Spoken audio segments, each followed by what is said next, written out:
I love manga. You love them, I think? Here are some that are pretty good that you should probably read.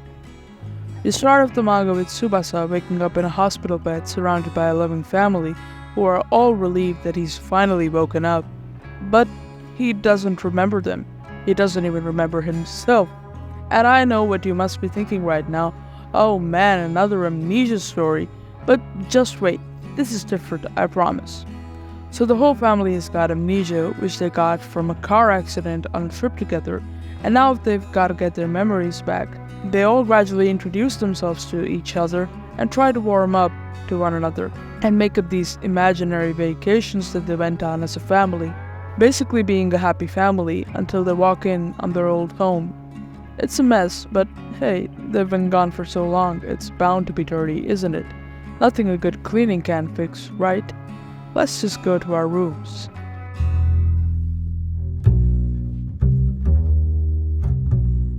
The Ichinosu Family's Deadly Sins is quite an unsettling series by Taizan Pai.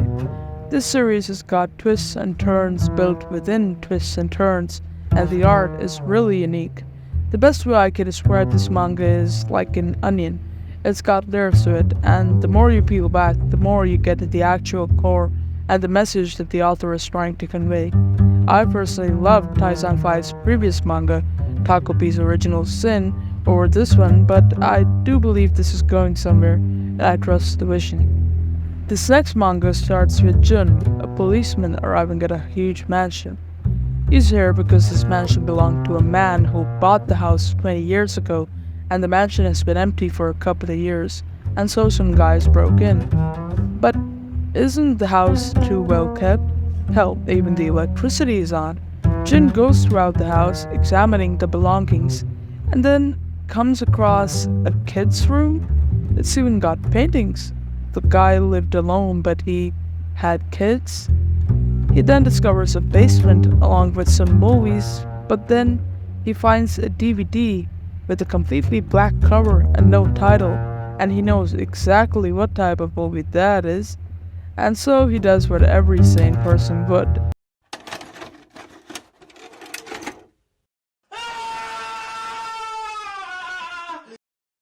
The video showed what was being done in the basement. Piles upon piles of children's corpses rotting away, and the other children eating them. A suffocatingly lonely death is a dark manga tackling serious topics. It's not the best that I have ever read, but it is certainly not one of the worst. It seems to be trying to tackle themes of abuse and neglect, and so far, even though I think it has not properly touched upon them, I think this could go in the right direction with just a little bit of a push. Check it out if you want to, and skip it if you don't. This is the one I'm least confident in recommending. But this next manga I think you should read. It's pretty fun. Chojin X is made by Sui Ishida, the same author as Tokyo Ghoul. Our main character is this guy called Tokyo, who is kind of a social outcast, but his best friend Azuma is this really charming guy who's just oozing with charisma, which leads to Tokyo developing a sort of inferiority complex, where he always relies on Azuma. They run into some guys who get beat up by Azuma, and then the guy takes some drugs and turns into a Chojin, then comes back to fuck their shit up. Then they both take drugs, and Tokyo becomes this really cool vulture Chojin. This is a series with a lot of action, really fun characters, and an entertaining plot. It's only 42 chapters currently, so why not give it a shot? Boys Abyss follows Reiji, a high school student who's living a mundane, uneventful life in this boring old town which he can't leave. And the only thing that he has to relax is his idol called Nagi Awe.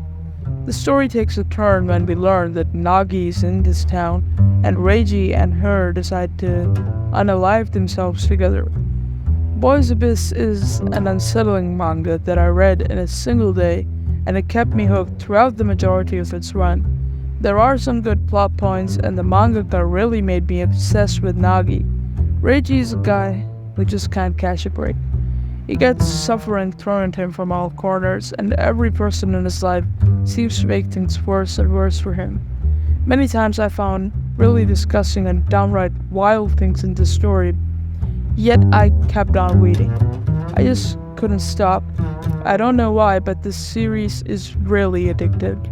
The one downside I have though is that in the newer chapters it just feels like it's being depressing just for the sake of being depressing. Other than that, give it a shot if you can stomach some darker things. Dandadan is probably the most popular manga on this list, and for good reason. It is a weird, quirky new Jump Plus title with really amazing characters and godly art. Like, seriously, look at this. He draws this weekly. It follows a girl named Momo who believes in spirits but not aliens, and a guy named Takakura who believes in aliens but not spirits, and they dare each other to go to places where these beings are thought to have been seen and to prove the other person wrong, and it turns out both of them are right.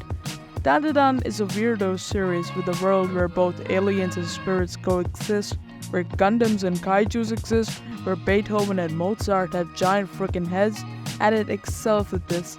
The author makes you believe that this can happen. While you can't deny the weirdness, it's never too weird to be unbelievable. And I think what makes this whole manga stick together are the characters. You believe that these things exist because the characters believe they exist. You fear these things because the characters fear them. Dandadan has one of the best cast of characters in shonen that I have seen in a long time, and with each character having their own distinct personality, and most of all, they feel like family. Dandadan is the one manga that I highly recommend you to pick up. Even if you're only going to read one manga from this video, make sure it's this one. And that's about it. Leave a like if you enjoyed the video, please subscribe, and I will see you in the next one.